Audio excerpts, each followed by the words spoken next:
ندخل على تأشيرة العلاج الطبي في ليتوانيا.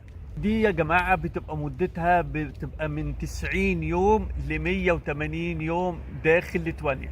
طبعا التأشيرة دي بتختلف على حسب العلاج الواحد بياخده في ليتوانيا. يعني مثلا لو واحد هيتعالج لمدة فترة قصيرة بياخد في خلال حوالي 90 يوم. اما لو واحد هتبقى مدة العلاج بتاعه في ليتوانيا مدة كبيرة فبياخد طبعا فترة اكبر. بس طبعا الفترة ديت كلها بتتحسب على حسب التقارير الطبية اللي انت مقدمها.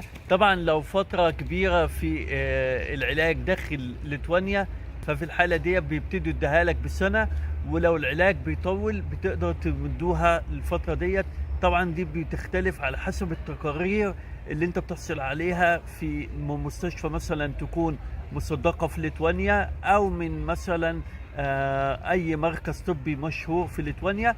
بتاخد التقارير الدكتور وبتقدروا تكملوا او تمدوا لفترة الاقامة بتاعتكم في ليتوانيا بناء على التقارير الطبية وحالة المريض.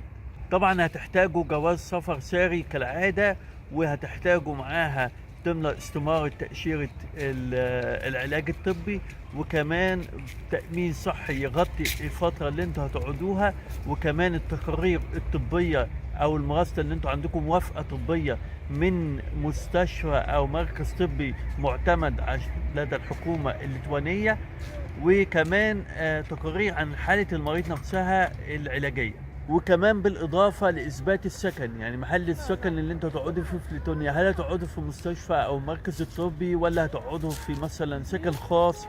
فلازم كل دوت تحددوها بالظبط وتقدموها من ضمن الاوراق اللي بتقدموها عشان تحصلوا على تأشيرة العلاج الطبي في ليتوانيا. سعر التأشيرة دي في الوقت الحالي يا جماعة 80 يورو بتدفعوها في سفارة ليتوانيا موجودة في بلدكم.